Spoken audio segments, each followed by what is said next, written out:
नमस्कार, मैं हूं विजय कुमार और आप देख रहे हैं खबर पोस्ट। मैं अपने वीडियोग्राफर पत्रकार सिद्धांत शेखर के साथ इस समय बेगूसराय भाजपा के पूर्व जिला अध्यक्ष संजय सिंह के आवास पर हूं। भाजपा में इन दिनों बदलाव चल रहा है, नई रणनीति पे काम हो रहा है। ऐसे में जो नए जिला अध्यक्ष बने हैं वो पिछड़े समाज के हैं।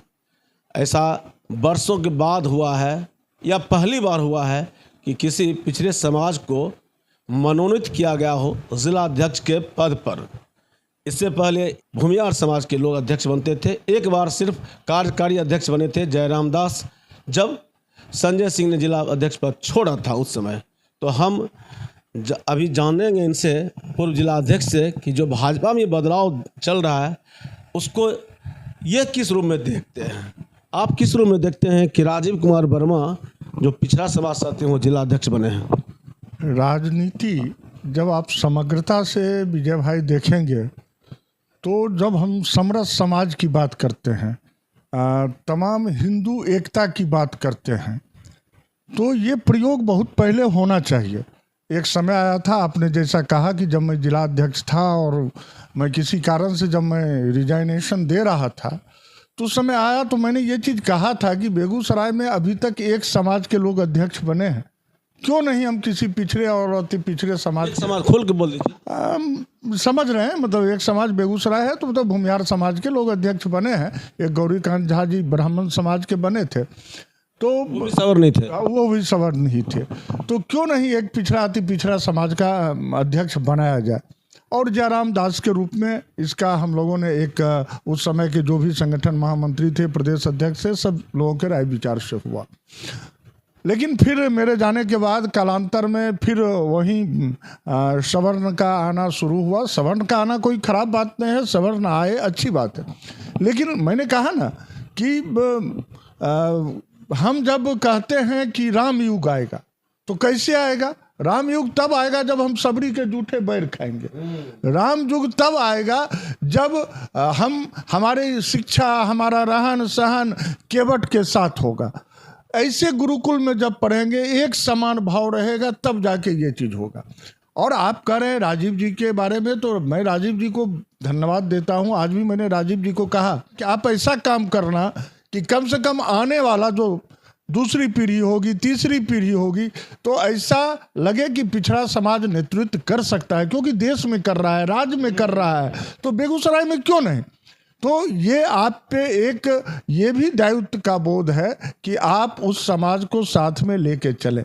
लेकिन जब मेरी बात आप कहेंगे तो फिर मैं जानता हूं कि जब मैं ये कहूँगा तो मुझे बहुत सारी गालियां भी पड़ सकती हैं, लोग कुछ से कुछ कह सकते हैं। लेकिन अगर आपकी सोच राजनीति है, अगर आप न्याय की लड़ाई लड़ना चाहते हैं, तो मेरा मानना है कि आप रामचरितमानस को पढ़ें, अच्छे चीज़ को लें। रामचंद्र जी जब रावण के साथ युद्ध कर रहे थे तो अपने किसी कुटुंब, अपने किसी परिवार, अपने किसी रघुकुल जाति के लोगों को साथ में लेके नहीं चले थे। उनके साथ कौन था? दलित, वंचित, शोषित, चाहे वो हनुमान हो, सुग्रीव हो, जो भी हो, वो सारे के सारे लोग उस समय के केवट हों, दलित, वंचित, शोषित लोगों के साथ उस लड़ाई को रामचंद्र जी ने लड़ा था और लंका पे विजय प्राप्त किया था। हम राम युग की बात कर रहे हैं, जब इन तमाम हम हिंदू राष्ट्र की बात कर रहे हैं, जब ये तमाम चीज़ों को ये हम बात कर रहे हैं, तो हमें दलित, वंचित, शोषित समाज को लेके चलना ही पड़ेगा। आने वाला समय जो 2024 का लोकसभा चुनाव है, सामाजिक न्याय की जो धारा है उस धारा से बीजेपी की लड़ाई होगी। ऐसे में क्या लगता है बीजेपी बदलाव के मूड में होगी? बेगूसराय में भी सामाजिक न्याय के किसी समाज को लाने की कोशिश करेंगे कि? आपने मेरे मुंह का जवाब सवाल छीन लिया। वो सवाल तो आप ही को करना था, लेकिन मैं जो कह रहा था कि जिसके लिए मुझे गाली भी पड़ सकती है, लोग उलाहना भी दे सकते हैं। मेरा मानना है कि हमारे देश के यशस्वी प्रधानमंत्री ने जो एक उम्र की रेखा राजनेताओं के लिए खींची है, इत्तेफाक से या संजोगवश हमारे माननीय केंद्रीय मंत्री गिरिराज दा उस उम्र की रेखा को छूने जा रहे हैं या छू रहे हैं। तो और गिरिराज दा हिंदू सम्राट हिंदू हृदय सम्राट लोग भी कहते हैं, स्वयं भी, माने जो भी हो, आपने अपने भाजपा में जो तो एक परिपाटी आई है, माने सोशल मीडिया में भी हो, सब जगह वो हिंदू हृदय सम्राट का उनके ऊपर एक मुहर लगा हुआ है, स्टंप लगा हुआ है। मेरा आग्रह रहेगा, मेरा अनुरोध उनसे रहेगा कि राजनीति की उन्होंने लंबी पारी खेलते हुए भारतीय जनता पार्टी ने उन्हें सब कुछ दिया है और आज वो उस उम्र की दहलीज को भी छू रहे हैं जिसे माननीय प्रधानमंत्री जी ने संसदीय जीवन के लिए एक लक्ष्मण रेखा बनाया है।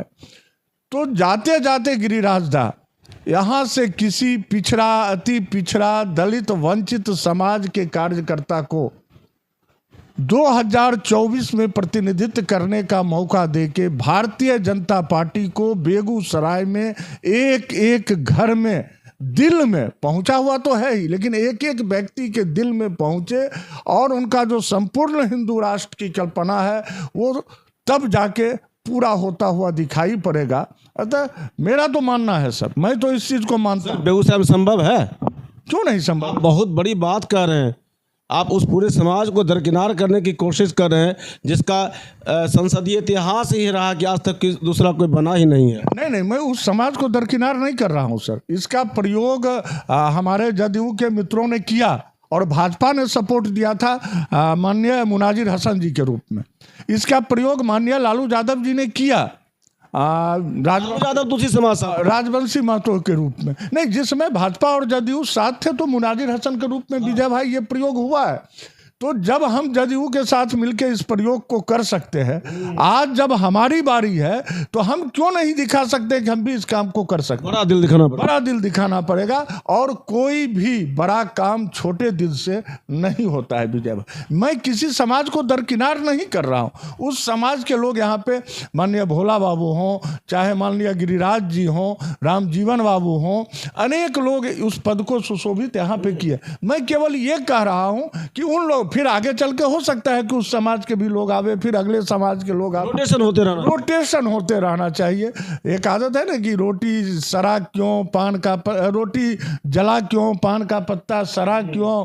तो ये रोटेशन होने से क्या होगा कि हम जो कहते हैं कि हिंदू राष्ट्र, तो एक एक हिंदू को लगेगा, क्योंकि पिछड़ा, अति पिछड़ा, हमने कहा वंचित, दलित, शोषित, ये सारे लोग हिंदू के वो हाथ, पांव और वो हड्डियां हैं जिससे हिंदू समाज की संरचना खड़ा होती है, पूरा आकार लेता है। अगर उस समाज के लोगों को हम आगे नहीं लाएंगे तो हिंदू राष्ट्र की कल्पना कोरी कल्पना होगी, वचन की कल्पना होगी, आचरण की वो कल्पना विजय भाई नहीं हो सकती है। संजय सिंह हैं पूर्व जिला अध्यक्ष भाजपा के और कह रहे हैं कि अगर हिंदू हृदय सम्राट हैं वर्तमान केंद्रीय मंत्री और बेगूसराय के सांसद गिरिराज सिंह, तो उनको बड़ा दिल दिखाते हुए बेगूसराय में सांसद का चुनाव किसी पिछड़े, अति पिछड़े को लड़वाना चाहिए, क्योंकि उम्र के उस पड़ाव में भी वो आ चुके हैं जहां वो उनको नहीं लड़ना है। तो इससे में उनको बड़ा दिल दिखाना चाहिए। ये बहुत कठिन निर्णय होगा भाजपा के लिए, प्रदेश नेतृत्व के लिए भी, कि बेगूसराय से किसी पिछड़े, अति पिछड़े को उम्मीदवार बनाया जाए। यार वर्षों से यहाँ नेतृत्व देते रहे हैं, देखते हैं आगे क्या होता है। खबर पोस्ट के लिए विजय कुमार।